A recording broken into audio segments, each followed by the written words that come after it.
This is all of Nietzsche's work. He's, famous for saying we need to reevaluate all values because the way that we're valuing things is wrong. We're starting to value appearances over essence. So it's not important that somebody actually has touched their psyche, has tasted their psyche, has studied the art and the practice of psychology. What's important is, can they build a persona, can they develop an image, and can they sell it? And that's, this is the big thing that Nietzsche was noticing. He talks about it in terms of Apollo and Dionysus. I don't want to go into that because we'll need like a lot of Greek background. But Jung too, in Jung's work, he spoke about in his own time already, there's a neglect of what he called the subjective factor. The interior of the human being was becoming less and less important. From the same thing, they all say the same thing, they just use their own terms.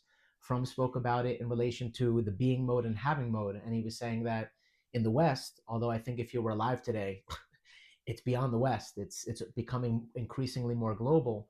What is dominating culture is the having mode of existence as opposed to the being. How many followers do you have? How much money do you have? How much property? How much popularity?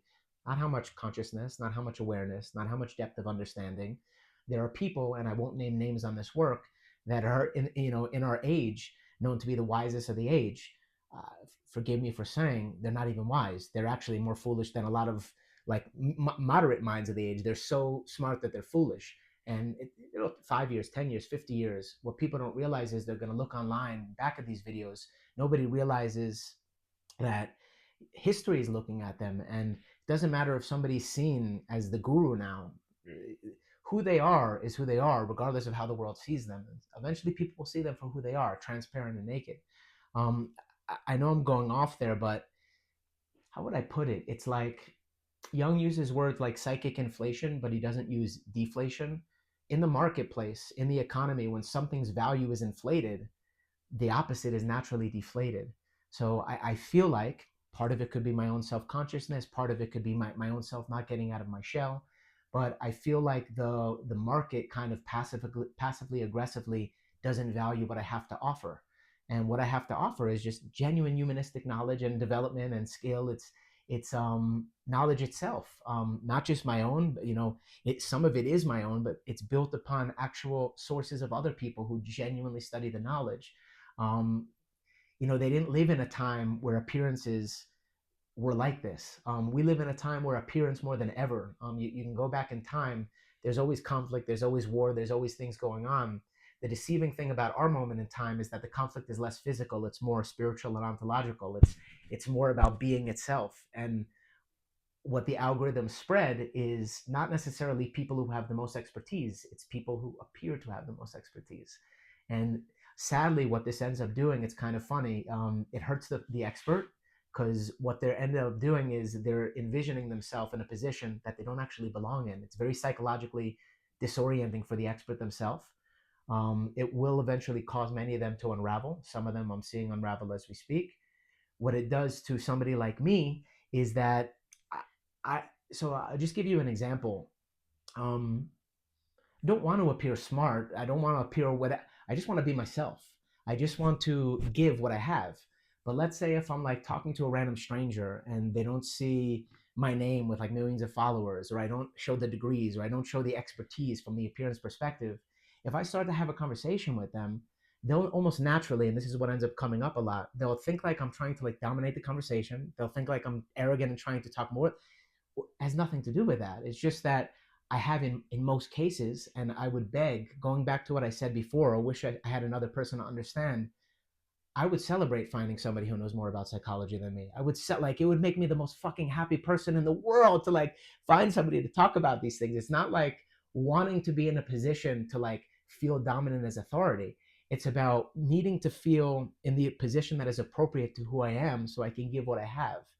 But the world kind of, the way that it's structured doesn't seem to really allow it. I don't want to go into a tangent on Jordan Peterson, but so for instance, he represents a lot of times Jung and Nietzsche. Jung and Nietzsche are not for me people I want to use to monetize off their work. They're not people that I want to use their name to gain authority. They are literally the closest friends I found in life in their books because I couldn't find other friends.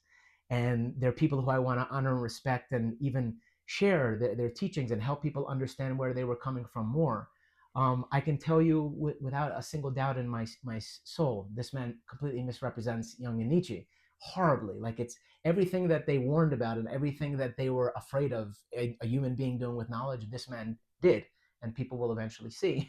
um, the sad thing is that to the world, getting if somebody had the chance to speak to him, they would like just suck up every word. Whereas me, I'm a nobody. They're gonna think you have nothing to offer because you're a nobody. But just because you're a nobody, and this isn't about me, this is about the millions of people who might see this one day. Just because you're not a somebody doesn't mean you're a nobody.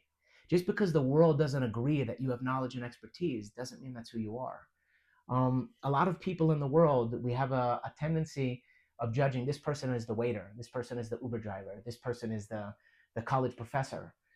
You share this with me, and I love it. The Uber driver might have more knowledge and wisdom than the college professor. I don't doubt it in a second. If they actually cultivated knowledge and wisdom, they're not knowledgeable and wise because they're an Uber driver. They're knowledgeable and wise because they've taken time to meet themselves. They've taken time to learn. They've cultivated, and therefore they might be driving Uber, but they might be more knowledgeable than Jordan Peterson or Tony Robbins, right? But to the world, it's very hard for the masses to see that. The masses tends to be very much wrapped up in image. It's not about who the person is; it's who they appear to be. And for me, I've struggled, and I have to take responsibility for that. I feel it's embarrassing. I feel it's humiliating. I feel it's quite preposterous that I have to go out of my fucking way, forgive me for being direct, to cultivate an image to manipulate you to see me as I fucking who I already am. Like it's does that make sense? Like I don't feel I want to do that. First of all, it feels like bad taste to me. It doesn't feel natural to me. I just want to be who I am, but I want to be seen for who I am. I want to help the future of 18 to 26-year-olds, people who are interested, not in appearing like a psychologist. People are like, it's like an art. They bleed and they live for the science and art of psychology, philosophy, theology, and they really love it for the art itself. Not about if it's going to give them money, not about if it's going to give them acclaim. I mean, I've lived a complicated life. I've slept in a car a year. I'm not doing well with money. And part of it is because I'm just unwilling to sell out something that for me is so pure and holy, you know? I'm scared to make it into a business. I know at some point I need to, but it's like, it's holy. I don't want to taint it. I don't want it to be about me becoming famous. I want it to be about the expression and the growth of the knowledge and wisdom itself.